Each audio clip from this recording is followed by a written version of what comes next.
Assalamualaikum warahmatullahi wabarakatuh. Perkenalkan, nama saya Retno Wulandari dari Prodi Administrasi Publik semester 4. Di sini saya akan menjelaskan dan memberikan argumentasi mengenai materi 6 mata kuliah Islam dan Ipteks tentang sains, agama, dan Tuhan. Bismillahirrahmanirrahim. Keberadaan agama atau Tuhan menurut ilmuwan sains memiliki berbagai macam pendapat. Ada yang mengatakan Tuhan itu tidak ada juga yang mengatakan bahwa akhirat dan Tuhan itu ada. Hal tersebut dikarenakan sains yang tidak sempurna, karena tidak semua hal bisa dijelaskan oleh sains seperti rumitnya DNA manusia dan apakah Tuhan itu ada. Dimulai dari evolusi sains dalam masyarakat kuno.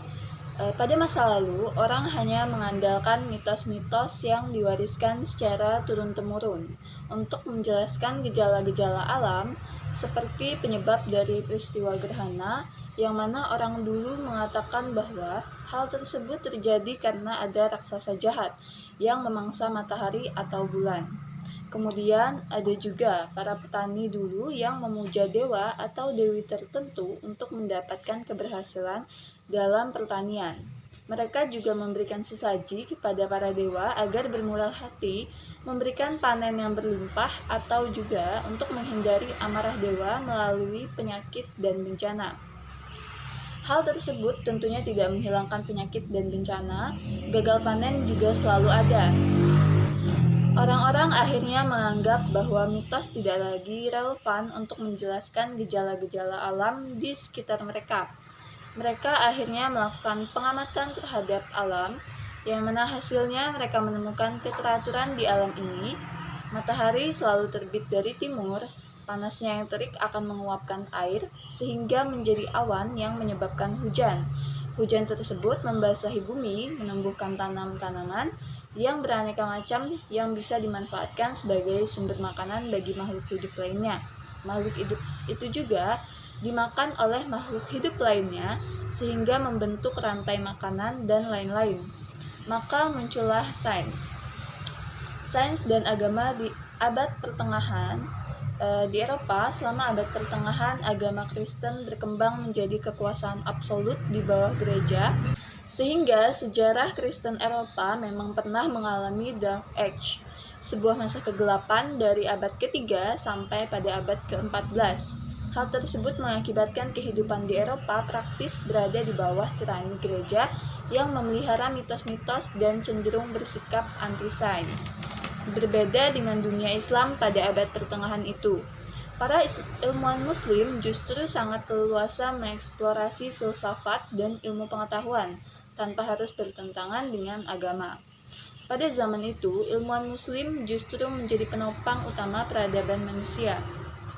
Discourse, literasi, riset, dan penemuan-penemuan baru justru berkembang sangat pesat di dunia Islam pada abad pertengahan.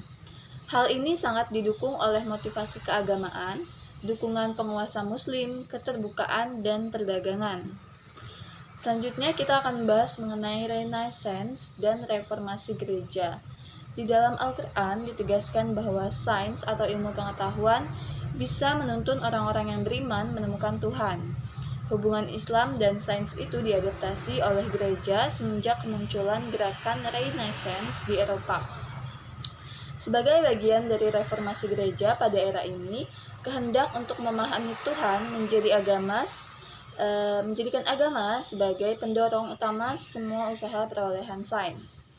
Agama dan pertumbuhan awal sains ini terdiri dari hubungan agama dan sains. Pada zaman itu memposisikan sains untuk memperkuat dogma-dogma agama. Ketika kitab suci mengatakan bahwa Tuhan menciptakan alam, maka sains bekerja untuk membuktikan betapa sempurnanya hukum yang mengatur alam. Sempurnanya hukum alam menjadi bukti kuat tentang betapa hebatnya Tuhan yang menciptakan hukum alam. Kemudian agama dan perkembangan sains muktahir. Ketika sains semakin maju, lambat laun manusia mulai menyadari bahwa sains tidak hanya bisa menjelaskan sebagian fenomena alam, melainkan seharusnya bisa digunakan untuk menjelaskan seluruh fenomena alam. Kepercayaan terhadap sains bahkan mencapai titik di mana kita percaya bahwa sedemikian sempurnanya hukum alam, maka tidak ada satupun peristiwa yang bisa terjadi dengan melanggar hukum-hukum alam. Penjelasan mistis atau mukjizat semakin tak mendapat tempat atau hanya sering disebut sebagai tahayul belaka. Bagaimana dengan campur tangan Tuhan? Mungkin Tuhan bisa campur tangan terhadap suatu peristiwa, tetapi tidak campur tangannya itu tidak dilakukan dengan melanggar hukum alam. Semuanya bisa dijelaskan oleh sains tanpa agama. Stephen Hawking bahkan menyatakan Tuhan tak diperlukan dalam penciptaan semesta. Akibatnya, gambaran Tuhan dalam agama-agama kuno yang secara aktif menciptakan dunia dengan tangannya sendiri menciptakan manusia, melibatkan diri melalui mukjizat dalam berbagai peristiwa dunia, dan menjanjikan surga dan neraka menjadi tidak relevan dan tergusur oleh sains. Jika sains sudah membuang Tuhan sebagai aktor yang mengatur dunia, apakah Tuhan akan dilupakan? Apakah agama akan tamat? Bagaimana Tuhan akan kembali? Terhadap logika agnostisisme seperti itu, Al-Quran cukup membantah secara sederhana dalam Quran Surah At-Tur ayat 35, atau apakah mereka tercipta tanpa asal-usul, ataukah mereka yang menciptakan diri mereka sendiri? Ya, sebuah pertanyaan. Kita, manusia, diciptakan menggunakan akal dan pikiran. Kita memiliki logika untuk berpikir, dan dengan logika dan akal tersebutlah kita seharusnya berpikir apakah Tuhan itu benar-benar ada atau tidak. Semakin maju zaman, seharusnya manusia semakin pandai dalam berpikir, semakin mampu untuk menjawab pertanyaan tersebut. Akan tetapi, karena pertanyaan tersebut sangat jauh dari nalar manusia, sampai saat ini belum ada sains yang mampu membuktikan hal tersebut, karena hal tersebut tidak bisa dibuktikan menggunakan sains. Sains selalu memandang sesuatu melalui bukti yang relevan, bukti yang bisa dilihat oleh sains dan manusia.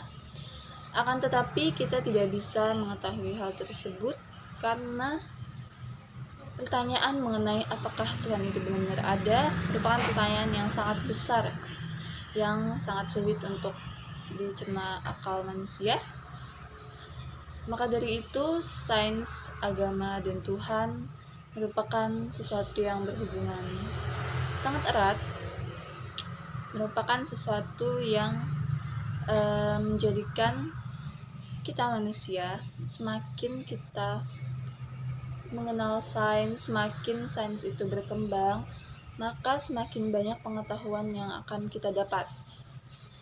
Dengan itu, sains dan agama haruslah seimbang, karena apabila hanya sains saja, hanya berfokus pada sains saja, maka kita akan berpikir bahwa memang Tuhan itu tidak ada.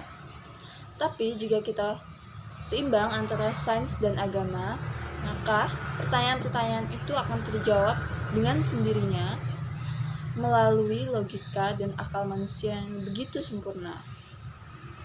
Mungkin itu saja dari saya.